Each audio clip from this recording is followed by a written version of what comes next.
আসসালামু আলাইকুম। নির্বাচনকে ঘিরে বিশেষ ব্লুপ্রিন্ট নিয়ে কোনো কোনো শক্তি পূর্ণোদ্যমের সামনে এগিয়ে চলেছে এবং এই ইলেকশনে যে যথেষ্ট পরিমাণ ইলেকশন ইঞ্জিনিয়ারিং ঘটানো হবে তা মোটামুটি সাধারণ মানুষের অনেকেই নিশ্চিত।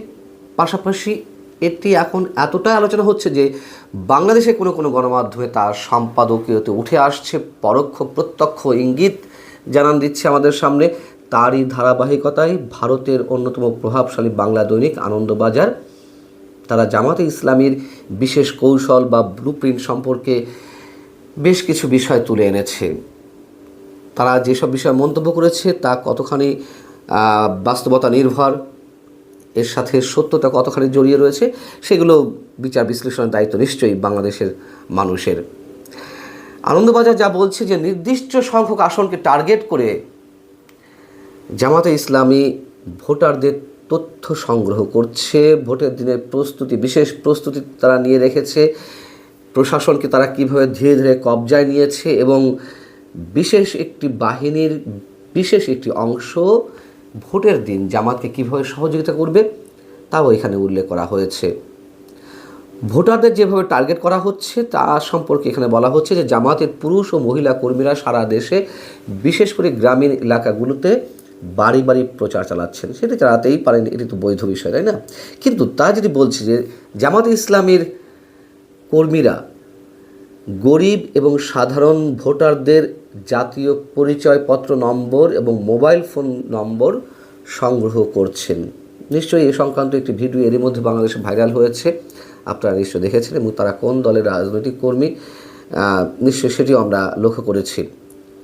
এবং এখানে বলা হচ্ছে যে ভোটারদের প্রভাবিত করে নিজেদের দিকে ভোট করাতেই এইসব তথ্য সংগ্রহ করা হচ্ছে। এবং যেটি জানা যাচ্ছে তা হচ্ছে জামাতে ইসলামী 162 থেকে 188টি অগ্রাধিকারপ্রাপ্ত আসনের প্রচারের জন্য ব্যাপক টাকা খরচ করছে এবং ভোটার স্থানান্তর সেটি আমরা এর মধ্যে জানি। বিএনপির পক্ষ থেকেও এই সব বিষয়ে কোনোটির বিষয়ে অভিযোগ করা হয়েছে নির্বাচন কমিশনে। অর্থাৎ এক এলাকায় দেখা যাচ্ছে জামাতে 20,000 ভোটার আছে, কিন্তু সেখানে নিশ্চিতভাবে পরাজয় হবে, কিন্তু অন্য কোনো এলাকায় জামাত 15-20,000 ভোটের ব্যবধানে হেরে যাচ্ছে, ওই 20,000 ভোটারকে তারা সেই এলাকায় স্থানান্তর করছে। অর্থ খরচ বিষয় যেটি বলা হচ্ছে যে প্রতিটি আসনে জামাত 50 থেকে 100 কোটি টাকা পর্যন্ত খরচের টার্গেট নিয়েছে এবং শরিক দলগুলোর প্রচার খরচেরও বড় অংশ তারা বহন করছে। ভোটের দিনের প্রস্তুতি সম্পর্কে বলা হচ্ছে ভোটের দিন ভোর থেকেই বিপুল সংখ্যক জামাত কর্মীরা ভোট কেন্দ্রের লাইনে দাঁড়িয়ে পড়তে পারেন, যাতে ভোট গ্রহণ প্রক্রিয়া মন্থর হয়, ধীর হয় এবং এতে করে বিএনপির সমর্থকেরা যাতে ভোট দিতে না পারেন, লাইনে ঢুকতে না পারেন। এবং আমরা নিশ্চয় জানি যে এবার ভোট গ্রহণের সময় 1 ঘন্টা বাড়ানো হয়েছে, যেহেতু একই সঙ্গে গণভোট এবং জাতীয় সংসদ নির্বাচনের ভোট। কিন্তু এক একজন ভোটারের জন্য 2.5 মিনিট থেকে 4 মিনিট 4.5 মিনিট পর্যন্ত রাখতে পারি। সেই হিসেবে এর আগে আমি হিসেব কষে দেখিয়েছি যে অর্ধেক সংখ্যক ভোটার হয়তো ভোট দিতে পারবেন যে সময় সারা দেশে।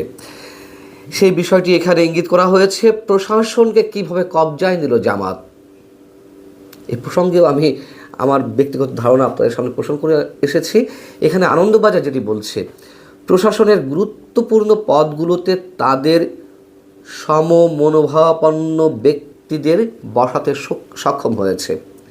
ভোট কেন্দ্রগুলোতে নিরাপত্তার দায়িত্বে থাকবেন আনসার ভিডিপি সদস্যরা। অনেকের অভিযোগ প্রতিটি কেন্দ্রে অন্তত 15 জন জামাত শিবির কর্মীকে নিরাপত্তার দায়িত্বে রাখার বিষয়টি কৌশলগতভাবে নিশ্চিত করা হয়েছে। পাশাপাশি পুলিশের ডিসি, এসপি, উপজেলা নির্বাহী কর্মকর্তা ও থানার ওসি পদোন্নতিতে জামাতপন্থীদের উপস্থিতির কথাও শোনা যাচ্ছে। আমি এ কথাও বলেছি যে বিএনপি মাথামোটা রাজনীতির দল হিসেবে এর মধ্যে খানিকটা পরিচয় আমাদের সামনে তুলে ধরেছে। 5 আগস্টের পর থেকে বিএনপির একটি অংশের তৃণমূলের নেতাকর্মীরা যেভাবে চাঁদাবাজি, দখলবাজিতে মেতে উঠেছে, তারা এগুলো নিয়েই পড়েছিল, কিন্তু এর মাঝখান থেকে জামাত নীরবে প্রশাসনের বড় অংশকে তারা কবজায় নেওয়ার চেষ্টা করেছে। যেই রদবদল হয়েছে, যে নিয়োগ দেওয়া হয়েছে নতুন নতুন ব্যক্তিকে প্রশাসনের বিভিন্ন পর্যায়ে, সেখানে জামাত ছক কষে কষে তাদের প্রেসক্রিপশন অনুযায়ী তাদের মনোভাবাপন্ন ব্যক্তিদেরকে নিয়োগ দিতে বা বিভিন্ন জায়গায় বিশেষ বিশেষ ব্যক্তিদের বসাতে ডক্টর ইউনূস সরকারকে বা ইউনূস প্রশাসনকে তারা বাধ্য করেছে বা সেটি তারা অর্জন করেছে। এটি অনেকেই বলে থাকেন। আনন্দবাজার যেটি বলছে যে জামাত স্কুল কমিটিগুলোতে, অর্থাৎ বিভিন্ন স্কুলে যে ম্যানেজিং কমিটি রয়েছে সেই কমিটিগুলোতে প্রথম থেকেই নিজেদের লোক ঢুকিয়েছে, কারণ যেসব স্কুলে ভোট কেন্দ্র হয় সেগুলো স্কুল কমিটির নিয়ন্ত্রণে থাকে। ফলে তারা ওই স্কুল থেকে নিযুক্ত প্রিজাইডিং অফিসার ও অন্যান্য পোলিং এজেন্টদের মাধ্যমে ভোট প্রক্রিয়া প্রভাবিত করতে পারে বলে জানা যাচ্ছে।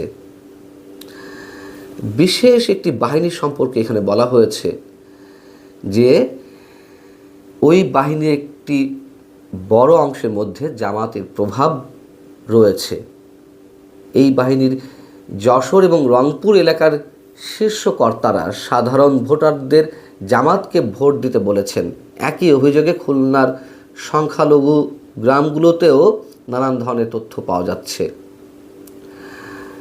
এবং কোনো কোনো বিশ্লেষকের মন্তব্য এখানে নেওয়া হয়েছে, নাম প্রকাশ করা হয়নি। তাদের মতে এই ভোটকে পাখির চোখ করে বহুদিন থেকেই ঘুঁটি সাজিয়েছে জামাত। বিএনপি যখন আওয়ামী লীগের নেতাকর্মীদের উপরে হামলায় ব্যস্ত, জামাত তখন নিঃশব্দে কাজ করে যাচ্ছে। আওয়ামী লীগের 30 থেকে 35% ভোটদাতার 10% যদি ভোট দিতে যান, তাহলে বেশিরভাগ যেতে পারে জামাতের দিকে, আর তাতেই বিএনপির ঘাড়ে নিঃশ্বাস ফেলতে পারে জামাত। শেষের যে অংশটি, সেটিও তো চরম সত্য। এবং এটিও সত্য কথা যে 5 আগস্টের পর আওয়ামী লীগ নেতাকর্মীদের বাড়ি ঘরে বা ব্যবসা প্রতিষ্ঠানে যে ধরনের হামলা হয়েছে, নির্যাতন চালানো হয়েছে, জামাতের স্থানীয় নেতাকর্মীরা তারা ঢাল হয়ে দাঁড়িয়েছিলেন, এটি সত্য কথা। এবং সেই জায়গা থেকে আওয়ামী লীগের নেতাকর্মীদের এক ধরনের সফট কর্নার তৈরি হয়েছে জামাতের প্রতি কোনো কোনো এলাকায়, এবং একই সাথে বিএনপির প্রতি তাদের চরম ক্ষোভের জন্ম হয়েছে। সেই জায়গা থেকে একটি বিশেষ অংশ আওয়ামী লীগের ভোটারদের একটি বিশেষ অংশের ভোট জামাতের ভোট বাক্সে যেতে পারে। আবার জামাত যে একেবারে চাঁদাবাজি করেনি, তারা নাকি বিভিন্ন টোকেনের মাধ্যমে চাঁদা তুলেছে, এ কথাও তো আমরা জানি, এবং কোথাও কোথাও এর সত্যতাও আছে। যাই হোক, ভালো থাকুন সবাই। আল্লাহ হাফেজ।